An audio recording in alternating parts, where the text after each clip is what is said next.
Mini episode 1779 of the FDH Lounge is brought to you by Sportsology, delivering unconventional columns and webcasts about sports, TV, music, movies, and more. Follow them on the web at sportsology.com. The FDH Lounge. You'll want to schedule your life around it.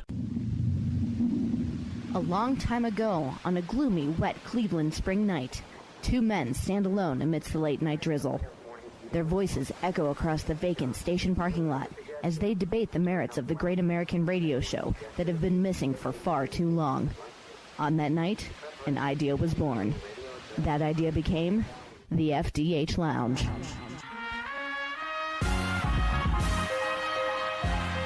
Welcome to the FDH Lounge. Hello, everyone. Welcome to FDH Lounge mini episode 1779. This is FDH Managing Partner Rick Morris coming at you. And very recently we did mini episode 1776, which was our election preview show, coincidentally there. And just as it was a long ways from 1776 to 1779 in the early days of the American Revolution, so too is it a long ways from mini episode 1776 to 1779, because now we know what happened in the election this year, with some minor, things going on here. Apparently it's counting month out in California, so there's a few things we don't know yet, but there's most of the things we do know from the election, and this is our election recap show analysis. Where do we go from here? And the same outstanding panel that we had for that show. Two folks who have been on the show for a long time separately. It's the first time we ever had them on a panel together. It was so great, we had to do it again. And again, you go back towards the very beginning of this show in the old Sports Talk Network days. Both of these guys have been on since then on political segments going back to the very, very early days of the first Obama term. Of course, we've been talking politics on this show with the proprietor of ePolitics, Colin Delany, and he has been, of course, engaged in politics for a long time on the Democratic side, running his own website, providing analysis there, doing columns for campaigns and elections. And rarely has it ever taken, I would say, more for Colin to sort of come on a show than it has been for him to do it today. So we truly appreciate him doing it in this moment. It's probably been easier literally every other time he's come on, but I respect that. Colin, thank you for being here today and for lending your opinion about what happened and what's coming next. I'm sorry, bartender. Could you give me another drink first? Well, how it feels, yeah. Characteristically, Colin, at least you can laugh about it, right? I mean, that's, laughter is the best medicine, as they say. And the FDH Lounge has no shortage on it because, how's this for a segue?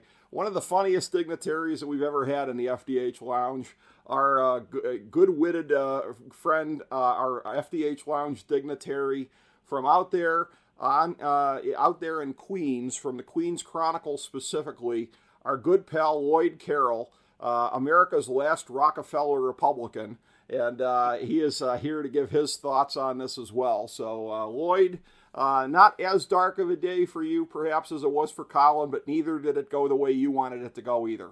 Yeah, no, I would agree. I didn't really have that much of too many dogs in this race, although I have to say, speaking of Queens, that Donald Trump is from the world's boroughs, so I guess better or worse, we have to acknowledge that. I don't know if he'll be building his library here, but nonetheless, and I think we learned something very important, Rick, last Tuesday. Texas still is not turning blue. We may have to wait a little longer. Yeah, there's no Blexus on the near horizon. And I have to ask, Lloyd, you chart these things most assiduously here. Have you any kind of firsthand evidence that Donald Trump has been a reader of your Queens Chronicle columns over the years? Well, actually, yes, but not as President Trump. I actually used to see him quite often as you know, I write on a variety of topics and entertainment. And I remember the first time I met him was at the Friars Club. They were having a roast, and Trump was the guest of honor, and they actually held a press conference for him. And I remember Trump was doing his whole, I've seen grown men cry at this, blah, blah, blah. So the press is peppering the question. So I raised my hand. I said, Donald, the fact that you grew up in Queens, does that give you a tougher skin? Is that an advantage for these kind of situations, put down roasts, etc.? You have that tough Queens skin. He goes, being from Queens is always an advantage. So I sucked that line up, put it right in my column, sent it to Howard Rubenstein, his publicist.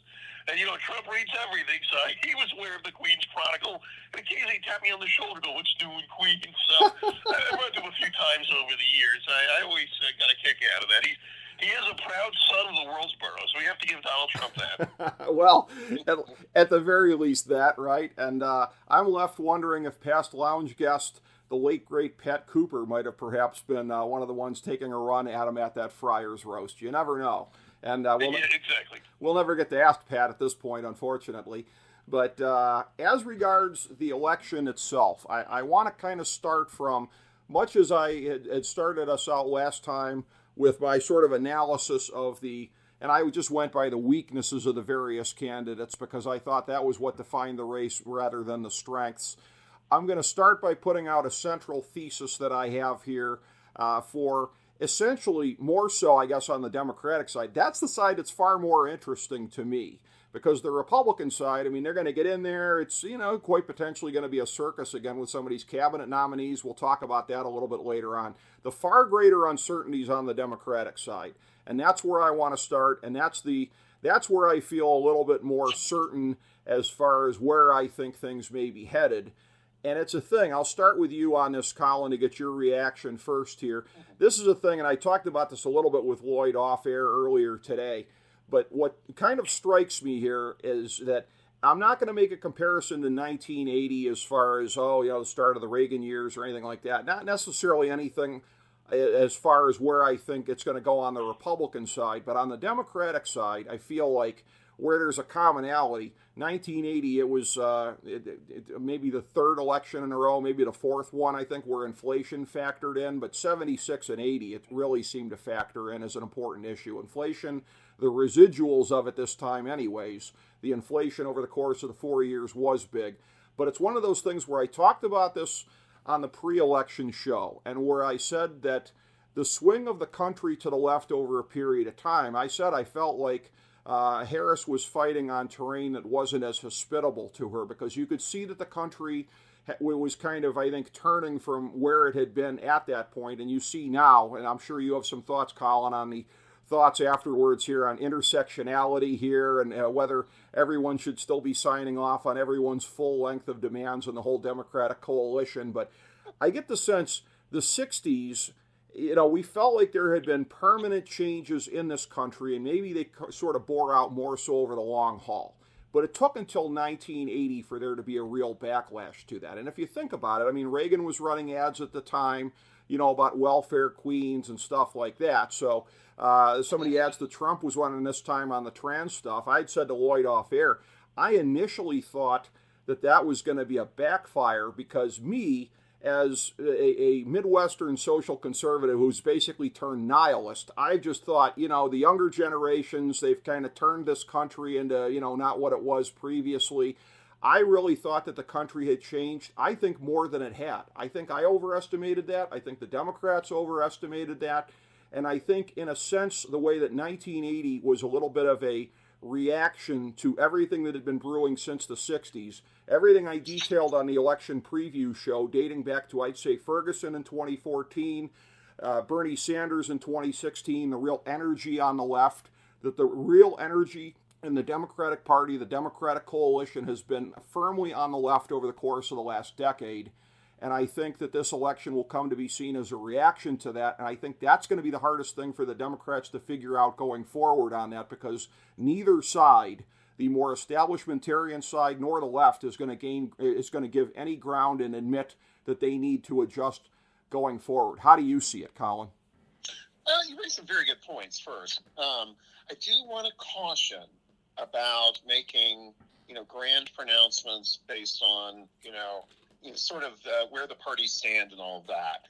The Financial Times went back and found that this year was the first time since 1905 that basically every incumbent party in the industrialized democracies lost ground.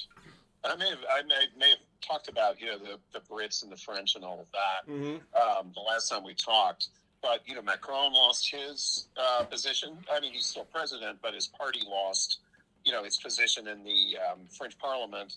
The Conservatives lost in Britain. The ruling party lost in Japan, just for some of the most recent. So it is possible that the biggest driver, just as you said, was the backlash against inflation.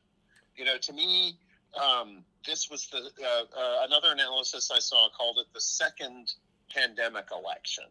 And this was when, people had a chance to make it heard how they felt. But the other thing to be wary about is, now the numbers I was seeing last week suggested that Trump was likely to come a couple of million votes below his 2010 turnout, or 2020 turnout. Now, Kamala Harris is going to fall, however many more below Joe Biden. Sure. Right? Mm-hmm. And while there was very good turnout in a lot of conservative areas, particularly rural areas, the cities were down. Democratic voters and suburban voters who might have leaned Democratic recently seem to have stayed home. Now, there are a lot of reasons for this. There are certainly men who would not vote for a woman, right? We know that is true. And we know that is particularly true of some black men who did not want to vote for a black woman, right? I think that, inspired parts of our coalition and, potentially turned off others. This is just a, simple fact. And, you talk about the, sort of what you might call in the shorthand wokeness. The Democratic sort of campaign and activism apparatus does have a problem in that it is almost universally felt among the younger activists that, defending trans people, defending gay people ought to be at the center of what we do, just almost uniformly. And any move away from that would have totally jeopardized their support and their volunteerism, So how we thread that needle going forward is a tricky bit. But if you move past the presidency, the Republican margin in the House is basically going to be within a rounding error of what it was before. The Republicans gained, a handful of seats in the Senate in what was a, very bad map year for Democrats. And you look further down the ballot, and while Democrats lost some ground in state houses, it was by no means a wrong. And I just want to point out that after the June debate between Biden and Trump, there were internal Biden polls, apparently, that were showing a Mondale level blowout, 1984 level blowout. Mm-hmm. So, to me, the campaign and all of the activist groups deserve an enormous amount of credit for getting us to something that was relatively close to parity. True, and this, I don't want to sit here and be a jerk, but I will say, I'm going to harken back pre-election here that you said I was missing all this pro-Harris enthusiasm out in the marketplace here. Okay. So, I was wrong. Okay. All right. We were all missing it. Okay. Seriously, when I was talking to the head of the Michigan Democratic Party a week before, 5 days before the election, 6 days before the election, they were confident they were hitting their numbers. I think one of the big discussions has to, on the Democratic sort of campaign apparatus side is what the hell went wrong, right? Yeah. And that's, again, parts of the coalition that weren't there. And, as far as how it goes, Lloyd, that's a thing where I think maybe, some of the internal contradictions might have been kind of coming home to roost here. And the whole thing of intersectionality, which AOC told us is the future, Lloyd, I got a feeling being there in New York that you're probably seeing things a different way right about now. Well, hey, as much as I hate to disagree with South Bronx Barbie over there, she will never leave that seat. She's going to be looking looking like Nancy Pelosi by the time she leaves that seat. Her career is done, fini, at least as far as, somebody has to tell her that she's not in Dearborn. It's shocking news to her. San Francisco, New York State is not as true blue as a lot of people would believe. Thanks to our great governor, Kathy Hochul, who could be the dumbest politician I've ever seen. I'm not going to fight about that one. 2 years ago, she campaigned again in New York. We have obviously a lot of problems with crime, still has cashless bail, light sentences. They're still getting over the whole, what happened in 2020, the George Floyd. But she was in a debate with Lee Zeldin, and crime, big issue in New York. She's at the debate, and she says, when Zeldin pointed out about all the how soft she was on crime, and Zeldin and Kathy Hochul looks at the camera and goes, "You just want to lock people up, don't you?" The Zeldin campaign couldn't have paid her to say that. I have enough money. Right. Then, okay, fine. You think everybody's not a mistake, rookie error. Now, the election was just last week, and she's running for re-election in 2026, at least I think she is.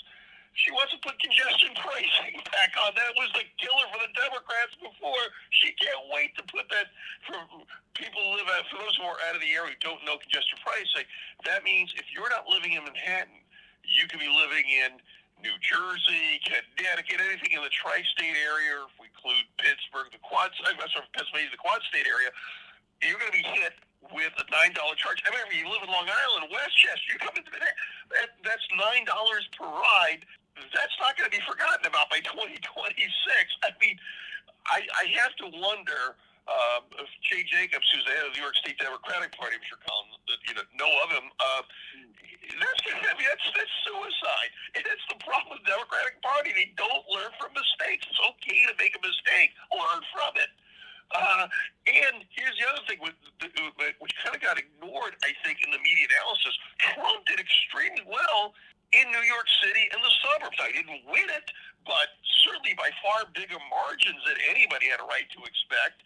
A lot of reasons for that. People have had it with the migrants. This is a reflection on the border issue. To me, the two smartest politicians in America right now could be Ron DeSantis and Greg Abbott, who sent all those migrants up to the blue states.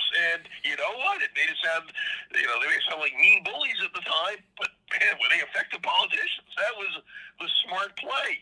Now taxpayers even the most liberal taxpayers are upset that their funds are being spent to put up migrants in fancy hotels, debit cards, whatnot. Plus, you see them on scooters and mopeds and not insured. They can knock people over. It's really gotten unlivable in that sense. And the other factor, of course, as you know, if you watched MSNBC, there are a lot of issues that can affect elections. But if you watched MSNBC in prime time for the last 18 months, there's only one issue, Gaza. No other issue counts but Gaza. And they enjoy rubbing those liberal Jewish noses in the dirt every night on it, just to make sure that it's almost like they were saying, well, we're the good guys on all the other issues, but sorry, Jews, you're going to have to accept your place on this because you have no choice. Well, it's true they did have a choice, and I guess they were determined to make Jewish Democrats as loyal as Florida Republicans and Florida Cuban Republicans. Not what I call smart politics. So those are some key reasons that kind of got buried. The Jewish vote appears to have broken exactly like it did in 2020. I don't believe it. I've seen the numbers. I don't believe it. Sorry. All right. I mean, nobody can know for sure, but just what happened in New York. Okay, let's just say nationally, maybe closer than you expected. But I can tell you, New York, it was about 40-some-odd%. The numbers show up here. So yeah, that's going to have an effect in 2026 as well if that doesn't get corrected. Well, so Colin, you could be right about it nationally, but there could still be, the whole thing's geographically. Local variation. So it's possible that you're both right to a degree. I'm going to ask another question, Colin, that's more so about the Democrats, because like I said, that is almost the more fascinating side of the equation for me from here at this point, because you don't a lot of times have elections in this country where it kind of comes out like where the losing side is like, where do we go from here? Usually that there's something more of a path forward, it would seem like, than there is right now. And this is one of those things where I look at this thing, and again, everything that Trump did in appealing to black and Latino voters was, let's be perfectly honest, half-assed at best. I mean, with the black voters, hey, I got gold tennis shoes. I mean, are you kidding me? But, it was still, hey, and again, trying to, hey, I've been convicted of stuff just like a bunch of you guys. Like, and somehow or another, that didn't come across as being racist, but endearing. But it's one of those things where this election proved, and something that I think is going to warm a lot of Republican hearts going forward for the medium to long term, and maybe should chill the Democrats medium to long term.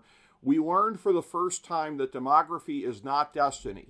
When we get to that point here, mid-century or so, could be a little bit earlier, but when whites become a minority in this country, it's long been forecast. Oh, that's the death of the Republican Party. Oh boy, are they screwed when the minorities are the majority. We cannot make that assumption anymore, Colin. The future is up for grabs in a way that we wouldn't have said maybe 10 days ago. You might not have. When Rui Teixeira and his co-author came out with that book, The Emerging Democratic Majority, 20 years ago, I was skeptical. Okay. I don't think demography is destiny. Okay. I grew up in Texas. Where, as Latino, as a small business guy moves up the ladder, becoming Republican is a little bit like arriving. And I think we talked about this a couple of weeks ago, right, when I was talking about, one of the reasons that Texas is just so hard for Democrats to crack. And you'll note I did not predict an all-red win, right? That's right. The margin was worse than I had hoped, but what are you going to do? But no, I've never thought demography is destiny. Okay. I think that where the Democrats do have a real problem with younger voters is guys, Right. And there are a lot of reasons for that. Some of it, potential backlash to Me Too and all that. A lot of young guys seem to feel like they don't have a place and they don't have a role model. And in a case like that, they're going to fall for a strong voice very often, So that for the Democrats is, a major issue. But I just say, the folks that I've talked to, there's not a whole lot of blame other than with Biden, to be totally honest. There's not a ton of blame game going on. The notion that the centrality of woke, I think, is one of those that's sort of being taken as a given that the messaging has to change somewhat, right? I mean, you still are inclusive because otherwise, what kind of people are we? But too much, the Republicans won the messaging war on that front, right? Yeah. So the thing is, when you're talking about the elections, I think 1980 with inflation is not a bad analogy. Also the 60s backlash, too. I thought some of the residual 60s backlash reminded me a little bit of what we just saw. It's certainly possible. It is possible. We don't know yet. Right. That's why I'm always reluctant about, grand conclusions. Sure. What it felt like to a lot of us was 2004, when you run what seems to be a credible candidate, you run what seems to be a good campaign, and the early vote looks good, the day of vote looks good, the exit polls look good up until like 6 o'clock, 7 o'clock. And then it goes off the rails. Now I think the biggest external factor was the war, right? That there were a lot of people who were reluctant to vote against Trump because they saw him as a president at war, where this time it was the opposite dynamic, where Biden was the president at a time when people were unhappy with the way things were. Sure. Yeah, I mean, that's an interesting point. Yeah, I've seen people draw a parallel to post-2004, and then, again, Bush dropping the ball in the second term on many fronts obviously opened the door for Democrats as well. But I want to pose the question there to Lloyd to follow up on what you were saying there, Colin. Lloyd, you must have been chomping at the bit when you heard Colin talk about the Democratic softness with men, because I know that's one of your most cherished issues. Yes, to put it mildly, absolutely. I think it started with Al Franken and then the whole Me Too movement, as Colin pointed out. But I do have some good news here for Colin and the Democrats. I don't think it's quite as bad, and coming from Republicans, it's almost shocking that I think the field for the Democrats in 2028 is a lot stronger than what I saw running in 2020 against Trump. I mean, I agree. If you look at what they've got coming down the road, I mean, I saw Andy Beshear, who, if you're looking for the Bill Clinton of 2028, that is a Democrat who could, I say this in a positive way, not Bill Pecknillos, but in a good way, good-looking guy. Reminds me of John Edwardson again, not looking for the Pecknillos here. But the point is, a guy who can win in Republican areas, who, has got the looks, he speaks extremely well, that's one. You're looking also, Gavin Newsom will be chomping at the bit. Again, handsome guy, a guy who's a fighter. And I realize, the old California liberal, but the funny part is, I don't think people get as worked up on liberal conservative anymore as they once did. Yeah. And also, nobody can do what Donald Trump did. Donald Trump defies every law of gravity. I've jokingly called him the king of men. All the rules get thrown out the window with Donald Trump. But he can't run anymore. I mean, and I think there will be elections. I mean, I see Rachel Bittencofer go, there'll be no more elections. I mean, I think people are getting a little dramatic here. Right. But there's going to be, thank you. I mean, that stuff's embarrassing. No other Republican is going to be able to do what Donald Trump, including handsome Ronald DeSantis. I he's one of the worst retail politicians I've ever seen. J.D. Vance, again, speaks very well, good-looking guy, but again, doesn't seem comfortable with the masses the way Donald Trump does. That's going to be a big factor for Democrats going, aside from, and we'll get to the clown show coming up in the cabinet, and assuming things stay in the best-case scenario for Trump and the Republicans, they're going to face more formidable competition in 2028. So I don't think things are quite that bad, but you're right. They do have to appeal to men. It's funny. I was on your show. Remember, we were talking about the Roe, and we joked that, why couldn't some political action committee point out to the bros how a Roe repeal? Remember, we talked about this, Rick? Right. How a Roe repeal is going to work against college students. It's hard enough to get lucky, guys, in college in your 20s. It's hard enough. Now with that Roe repeal, you're really looking. Good luck on that, guys. You'll be spending a lot of lonely nights. Nobody can come up with an ad like that. There was a Democrat, a couple of guys formed a PAC, and they had jumped through a lot of hoops to figure out how to do all this. But they were running ads on some of the porn networks talking about Project 2025 and getting rid of pornography. So, well, yeah. That's how you appeal to. We're having a little fun with this, but that's how you appeal to those voters the bros who are voting for Trump. And yet, I blame the Democrats for that, because whenever and I'm a Republican who looked at a Roe repeal as, wait a minute, do you ever meet any single guy that says, I can't wait to pay child support for the next 18 years for this unwanted kid? Or more government spending, more crime, you name it. And yet, that never came up because Democrats refuse. Oh, it's a woman's issue. We can't do that. That would be offending our base. That's why they're the Demo Limp Party. The name of the game is to win. I don't think anyone consciously made a decision not to target men about that. I do think that's where I disagree, Colin. I think it was deliberate. Just keep it as women. It's a women's issue. It is. We agree. Women are the primary people on the battlefront lines. I get that, but there's a place that you could appeal to men on this issue where you could have gotten that bro vote, and they just let it go. I just don't know if I agree. I mean, that's an outside the box way of looking at it, Lloyd. But as long as we're talking about the ads here, I'm wrong. You may be out of the box, but I don't think I'm wrong. Well, not all. We'll see what happens in 26.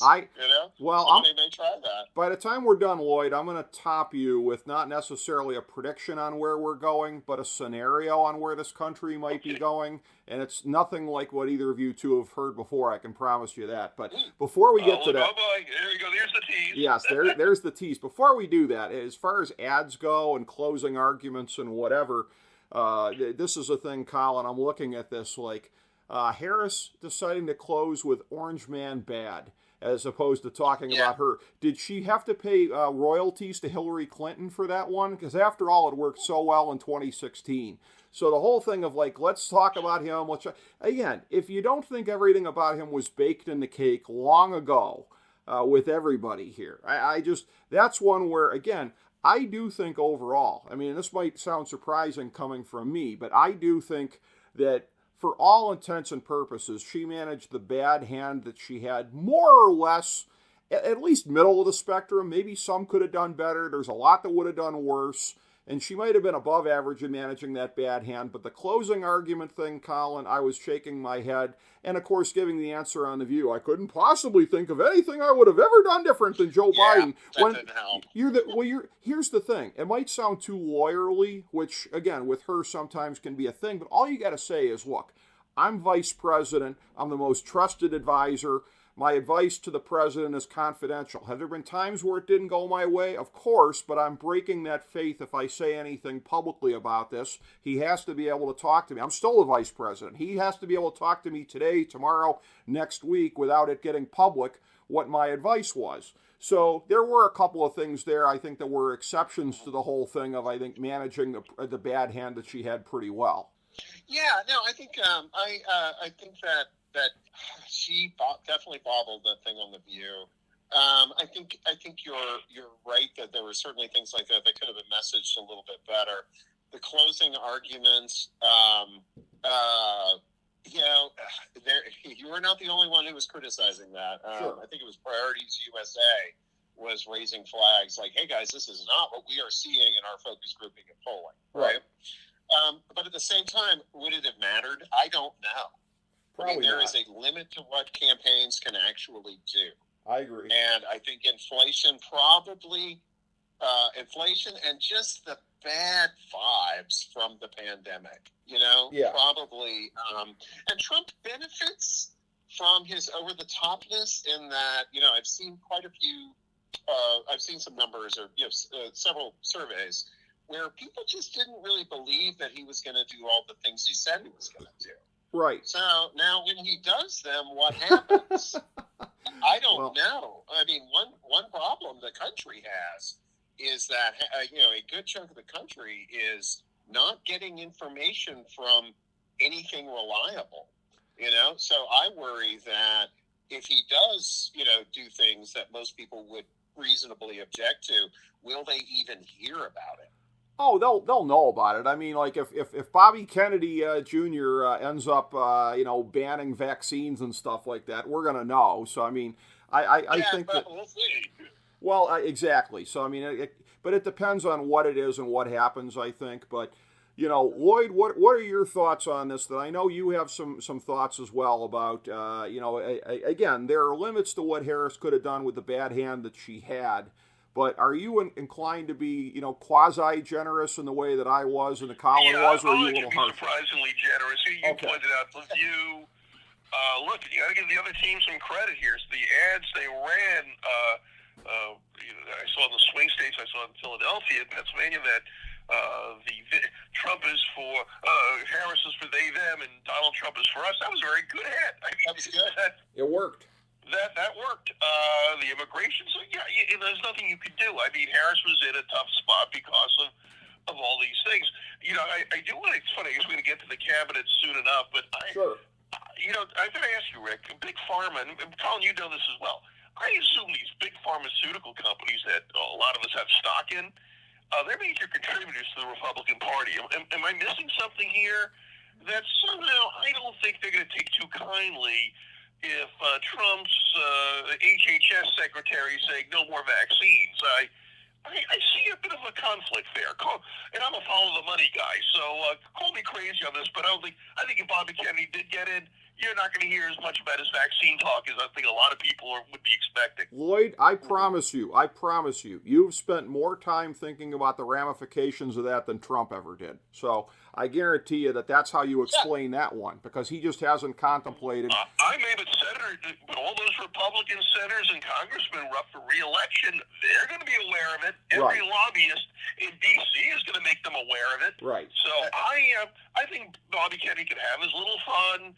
But if it comes to, really trying to change Big Pharma, good luck on that. I don't even think he'll be able to change Fruit Loops at this point in terms of his nutrition thing. Well, so, Trump will let him go out and play. Is there any Trump's to like him? Because this way he has a guy who's crazier than him that can divert the attention. He's there as a clown. I don't see him really doing anything except taking a little pressure off Trump in terms of the crazy things he'll do. Well, maybe that's the whole idea. Well, Trump's doing Project 25. The media sits and talks about Bobby Kennedy all day.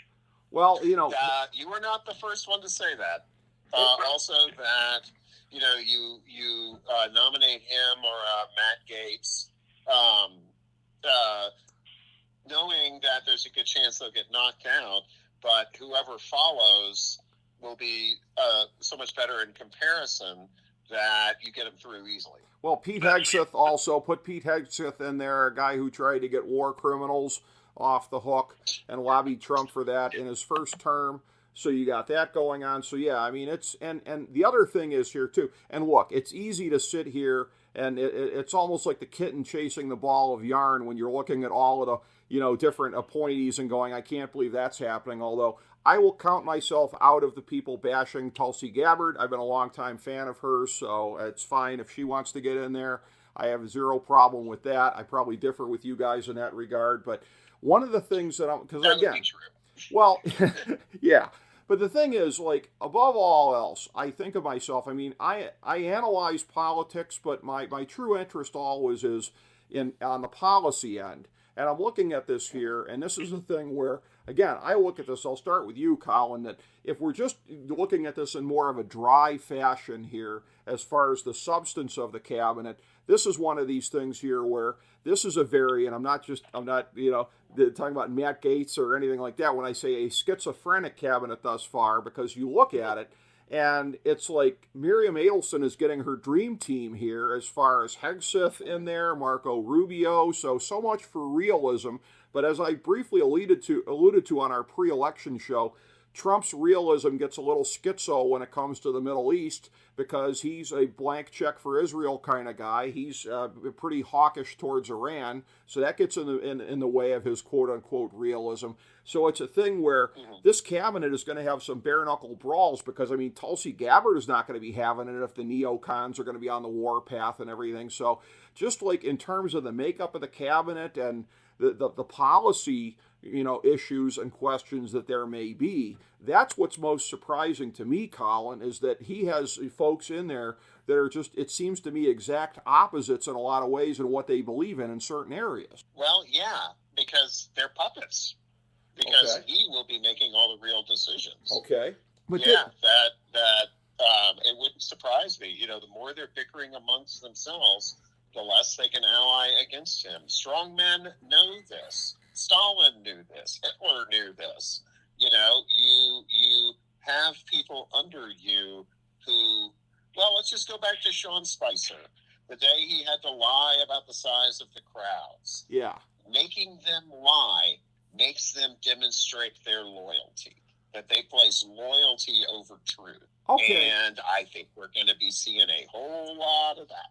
Well, wait a minute, though, and I get what you're saying, but then also look at it a little bit deeper in the sense of Rubio, especially in his position, but they're going to be Rubio and some of the other ones in particular, certainly Hegseth, if God forbid he becomes Secretary of Defense, they're going to be in meetings with their counterparts worldwide. So they're going to be in there, and again, Trump's not going to be sitting in those meetings. So they're going to. There's a certain amount of leeway that's built into the position that no matter how much you're a puppet of the main guy, you're in these private, confidential meetings with other, folks out there, your counterparts, heads of state, whatever. So they're going to have plenty of room to go out there and say what's on their mind specifically, not just the puppet master. So I think there's limitations to what you just said, Colin. We shall see. Yeah.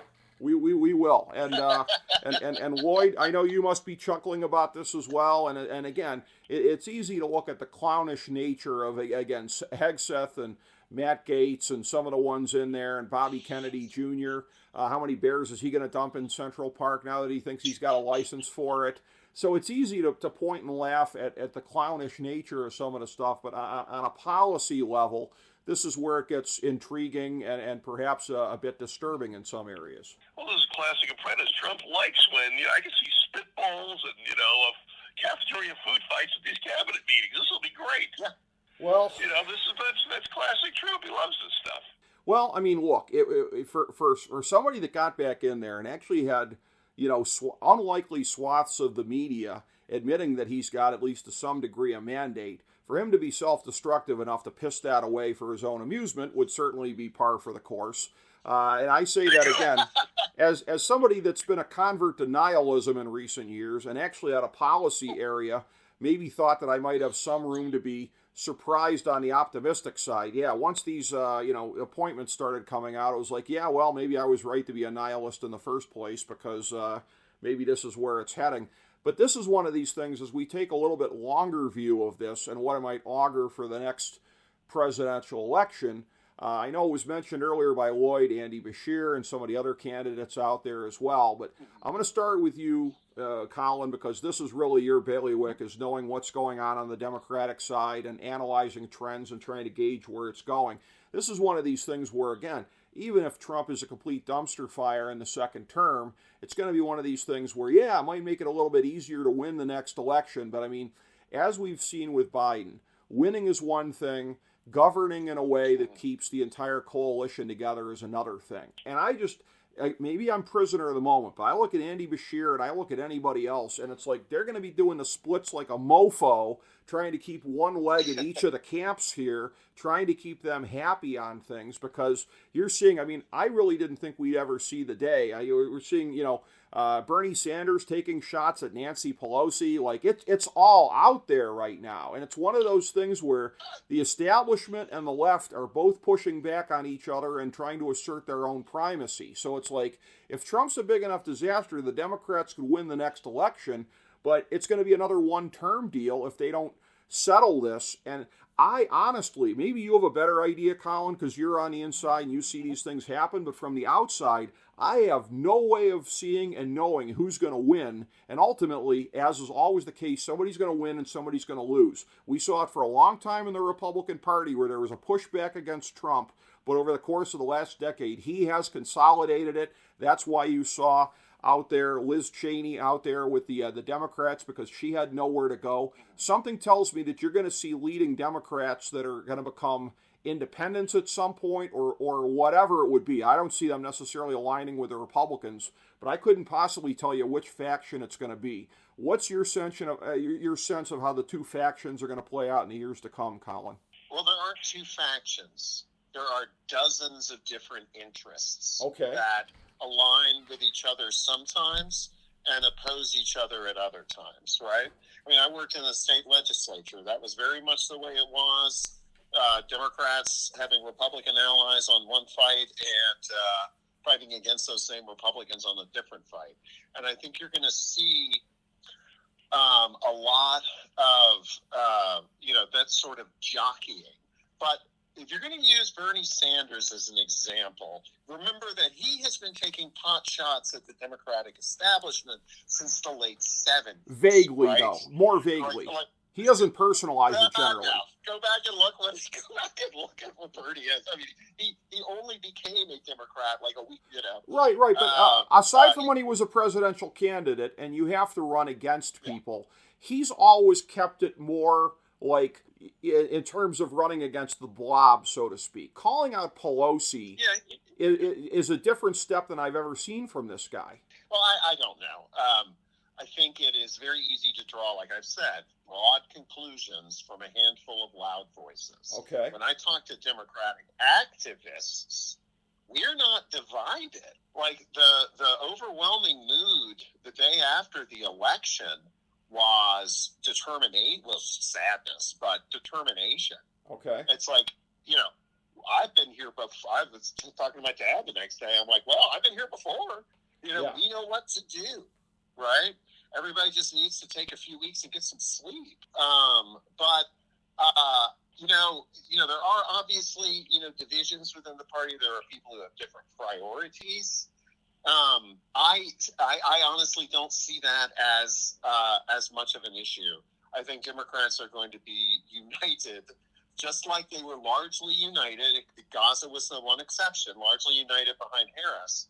I think we're going to see something similar in the midterms and then in 28. Well, and I think a lot of people, looking at the midterms, I think a lot of people who either voted for Trump or who stayed home are going to have a ton of buyer's remorse.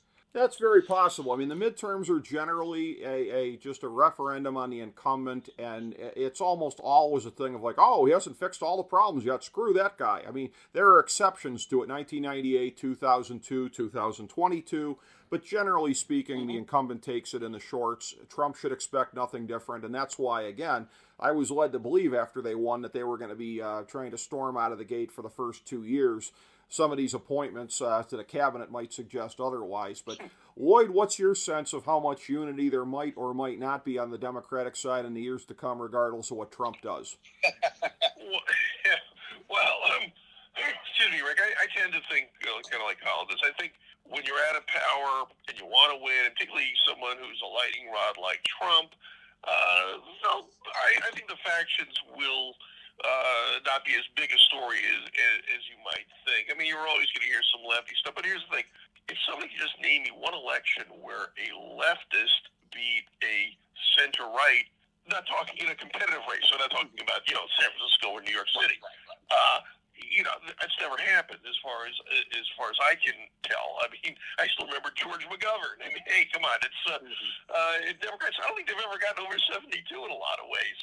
Even when Walter Mondale got beat as badly as he did, no one can say, well, Walter was a leftist, and that's why he got beat. Ronald Reagan was just extremely popular. It didn't make a difference who the Democrats put up then.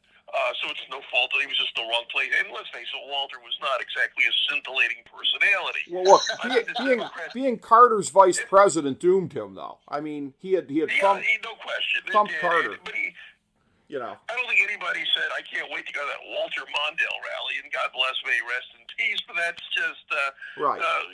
That's my take on it. I think the Democrats have a pretty good field here. I mean, the only one who probably is most upset about what happened last week is Gretchen Whitmer, because I wouldn't be forming any exploratory committees if I were her. I'd say she's going to be everybody's VP list, but I mean, I wouldn't even think about running. I mean, there's no point in putting yourself out like that. What's the definition of insanity? When you do the same thing over and over again, expect a different result. So I don't think that's going to happen. I did say on the last show, I always felt that the first female president would be a Republican, because I thought it was a Nixon-China thing, and I guess that part so far has a shot of being proven true. But I got to worry about my side here. Trump is a lame duck after, he can't run in 2028. I'm not so sure J.D. Vance is going to be handed everything. This could be an interesting race to see who jumps in on the Republican side. But I wouldn't think that J.D. would be anyone's, first pick, right? He'll have the Trump mantle, one assumes, but hell, we don't know what Trump's going to be like in 4 years. The man may be drooling in his soup, right? Well, that's true. I mean, he is 70. He's going to be 79 in July. It's funny. We're going to give Joe Biden and seeing some things that Trump has said. I mean, it could very well devolve into that. We don't know. Well, it could. Nobody gets sharper with the passage of time. Who do you think are the potential up-and-comers? Not Trump sycophants, right? But people who have a realistic chance to be a normal Republican again. It's funny. Again, look, I mean, DeSantis obviously has to run because he's running DeSantis in Florida. He's going to get pushed. Tom Cotton is a guy who's an interesting guy because he went to all the Ivy League schools. He speaks in a very reserved manner. He doesn't come off as the raving lunatic on the Sunday talk shows. He is a neocon. Larry Hogan didn't win his race in Maryland, if no other reason, that it would have been nice to have, that old school Rockefeller Republican. At least I have somebody I can point to. I don't think William Weld is going to be running in 2020. Yeah. I supported him in 2020. I never got a chance to vote for him in a Republican primary. There's no John Kasich for me. Sorry, Rick. I know it's a sore spot for you, but I don't like Kasich, so that's fine. I know. I don't think there's any Republican in Ohio ever says I like Kasich. But No. be that as it may, there's no. It's going to be very slim pickings for me. Let's just say I don't think the Ripon Society is going to be hosting any presidential debates. Well, the other thing is, and you guys may be overthinking this a bit in the sense of, does anybody think Trump's just going to sit there and idly let it happen without making it about him? Everything's always going to be about him. Chances are it's an endorsement of Vance, and that's that. Because basically that makes... That could be, but we don't know how the rank and file... We know what's going to happen in 4 years, and is he going to be the same Donald Trump at that point? He may be I know it's hard to picture this, but by 4 years from now, he might be a lame duck, and people say we need a change. We need to have we need to move the party in the next direction. One never knows, but particularly with the presidential stakes like that. Look, the one thing I always remember with Trump, he could say it again: his supporters do anything. You know what the one area he couldn't do? Talk about the vaccine. His greatest accomplishment, Operation Warp Speed, which even the biggest liberals will say, you know what, that was a good thing. Yeah. We're not even allowed to be brought up. Right. When he talked about getting other vaccines, the follow-ups, I remember, I think I'm trying to think, it was Bill O'Reilly, I think, asked him if he got the booster, and he said, yeah, and the crowd started booming. I mean, it was unbelievable. I mean, this really got me. I think that kind of freaked him out. And to me, that's extremely dangerous. It is. The kind of know-nothing stuff. And I used to say, Rick, when I was, the reason I became a Republican was I believed that we were the elitists. We were the snobs. I took pride in that. William F. Buckley. I mean, it's not Jesse Waters. I mean, I took pride in that. Well, that's one of those. The party of ideas.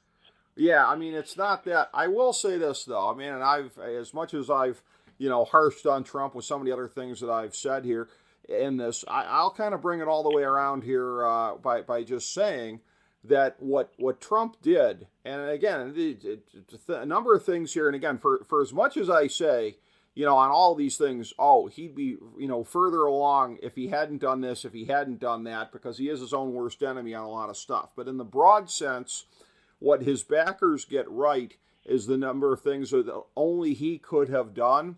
And it's one of those things where I struggle to think of a conventional Republican politician that could have. They've completely flipped the party since the flop of the Bush years, the neocon stuff, all of that kind of stuff. They basically, what's hilarious to me is people that were the biggest Bush boosters in the world that have turned into the biggest Trump boosters, who, when Obama was office, they were sneering like, oh yeah, blame Bush.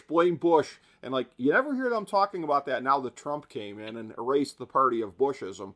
But for anybody that could have given the party an image rehab from the George W. Bush years, I mean, he did it. I struggle to think of a conventional politician that could have done that and could have done that so thoroughly. But, that's sort of my wrap-up thought here, coming out of this election and going forward. I'll throw it to you for yours, Colin. What's any thoughts that you have that we didn't get to yet? I tremble for the future of the Republic, and I'll leave it at that. I saw that one coming. I think we all saw that one coming. Lloyd, what's yours going to be? Probably not quite as downcast, I'm guessing. No, to quote that great 1953 song, that's entertainment. I think we're going to have the most entertaining presidents. We didn't say it'd be good, but I guarantee that it's going to be entertaining. This is why the media was kind of, even MSNBC was secretly rooting for Trump, the king of ratings and subscriptions. I bet Rachel Maddow will be reading at least 4 pages of Project 2025 for the next 4 years, and her useless oligarch stories. I can't wait to hear them. Yeah. Well, all the resistance wine moms will be springing up around you any day now. So we have that to look forward to again. And I have a number of friends that are resistance wine moms, even if they're not the right gender or, frankly, age. They're resistance wine moms. I know I have male and female friends in their 20s that might as well be resistance wine moms. So they're going to be on the... Oh, Lord. Well, we should get them T-shirts. Trump is a meanie with an exclamation point. Yeah. That'll win. That's some winning messaging. Lloyd, they will wear them unironically if I get them for them. I promise you that. That's the funny part. Hey, that's going to be MSNBC's programming for the next 4 4 years. Basically, yeah. But hey, as long as there's shows like this here to make you laugh while we're doing the analysis, that's what we're here for. So along those lines, Colin, I want to say thank you so much for being here. I hope that laughter was the best medicine for you, my friend. It was a joy as always. Well, thank you so much. The great Colin Delany from ePolitics.com and Lloyd Carroll, FDH Lounge Dignitary and longtime Queens Chronicle columnist. Lloyd, thank you for being here as well, my man. Well, I got to tell you, Rick, it's always a lot of fun. And Colin, I really enjoy being with you here. I guess we should book 2026 sometime before that to do our pre-midterms and post-midterms mornings. I'm looking forward to that. You know what? This is such a great panel. Let's not wait that long. This is such a great panel. Yeah. There's going to be all kinds of political developments happening. I'm going to hope that the next time that we go to break stuff down, it'll be with you two guys. I really, really, really appreciate it. Thank you both so much. And thank you, everybody, for checking out FDH Lounge Mini Episode 1779.